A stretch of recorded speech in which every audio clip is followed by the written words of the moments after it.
भगवान शिव आदि अनंत निराकार और निर्गुण हैं।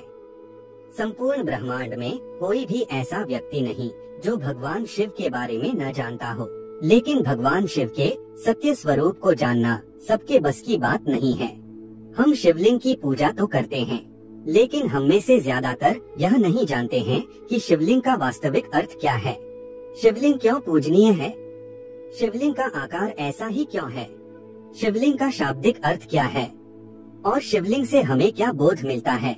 आज की इस खास प्रस्तुति में हम इन सभी रहस्य से पर्दा उठाने वाले हैं, तो इस प्रस्तुति को अंत तक जरूर देखिएगा। बहुत से लोगों ने शिवलिंग का गलत अर्थ बताकर लोगों को भ्रमित कर रखा है, लेकिन सबसे ज्यादा आश्चर्य की बात तो यह है कि इस षड्यंत्र में कुछ विदेशी लोगों के साथ साथ हमारे देश के लोग भी शामिल हैं।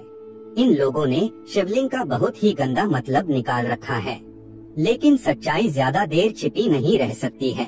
आज के बाद आपको शिवलिंग का वास्तविक अर्थ और रहस्य पता चल जाएगा, और साथ में यह भी बताएंगे कि शिवलिंग भारत, इजिप्ट, चाइना, एलियंस और पूरे यूनिवर्स में क्यों पूजनीय है। तो इस प्रस्तुति में अंत तक जुड़े रहिएगा।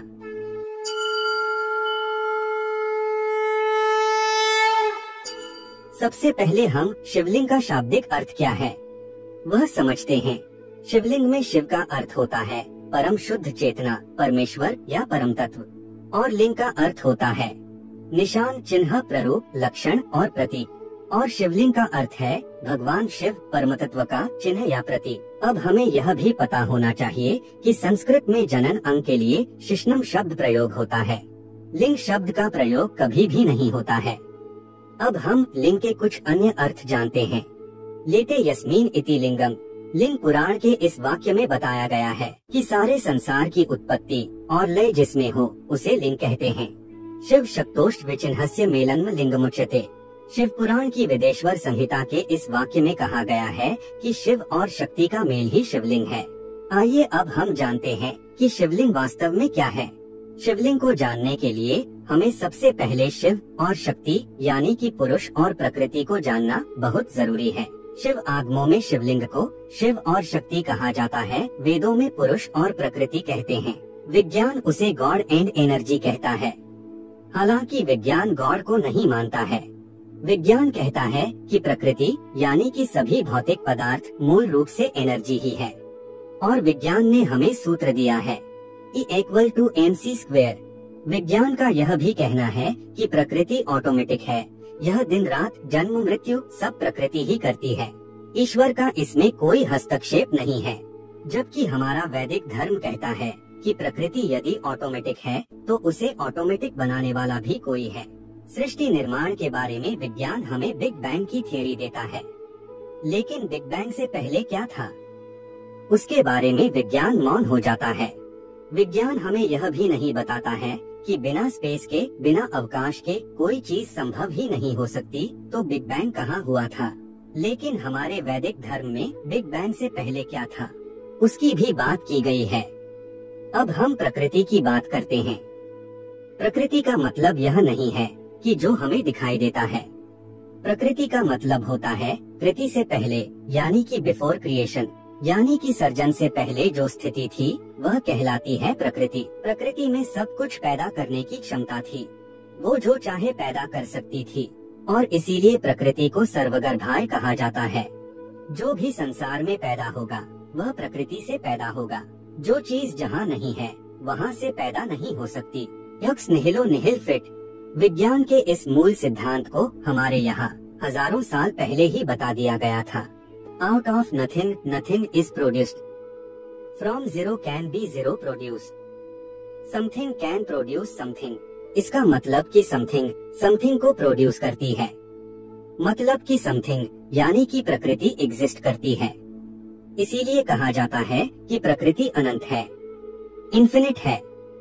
ना सतो विद्यते भावो, ना भावो विद्यते सतः। जो चीज जहाँ पर नहीं है वहाँ से वह चीज निकल ही नहीं सकती।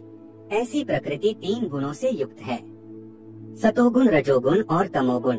जब यह तीनों गुण साम्य अवस्था में होते हैं तो दुनिया में कोई भी चीज पैदा नहीं होती, क्योंकि प्रकृति में जड़ता है, चेतनता तो उसमें है ही नहीं।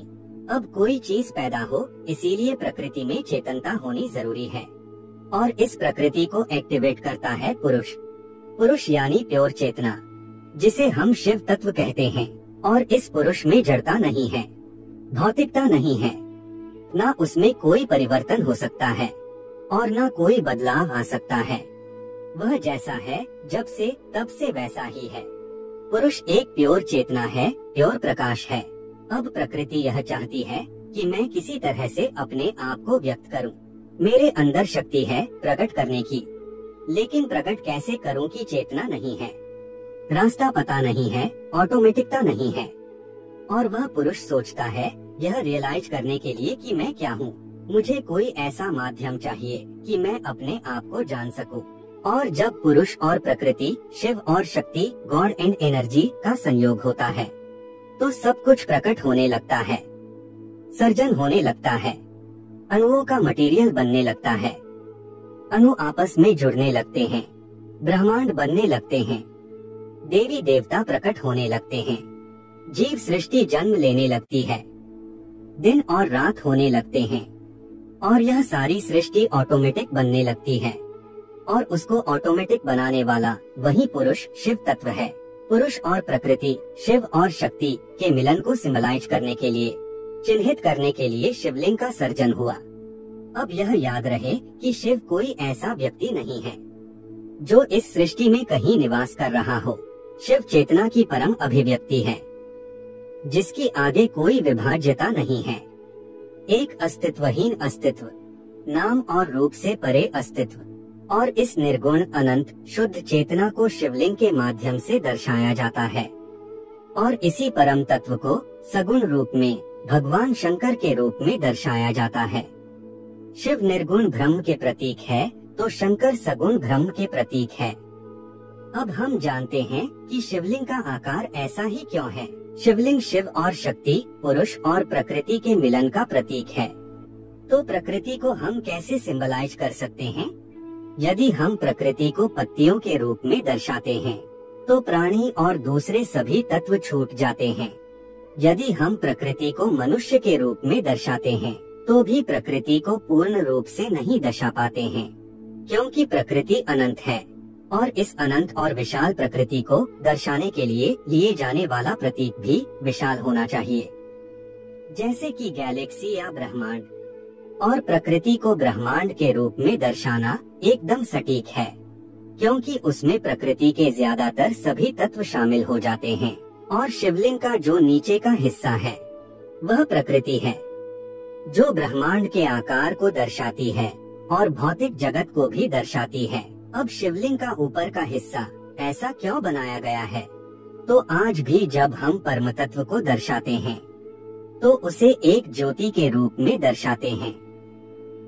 और इस परम शुद्ध चेतना शिवत्व को ज्योति रूप के सिवा और किसी रूप में दर्शा ही नहीं सकते। और भारत में जो 12 स्वयंभू शिवलिंग है उन्हें भी ज्योतिर्लिंग ही कहा जाता है। और श्वेत ज्योति रूप होने के कारण ही भगवान शिव को कर्पूर गौरम, कपूर के जैसे गोरे वर्ण के कहा जाता है।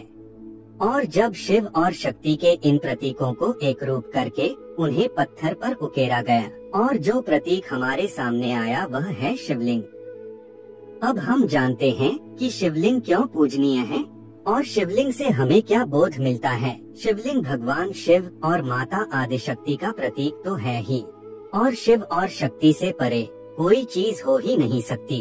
और इसीलिए सभी देवी देवता, ब्रह्मा, विष्णु और शंकर शिवलिंग में ही निहित है।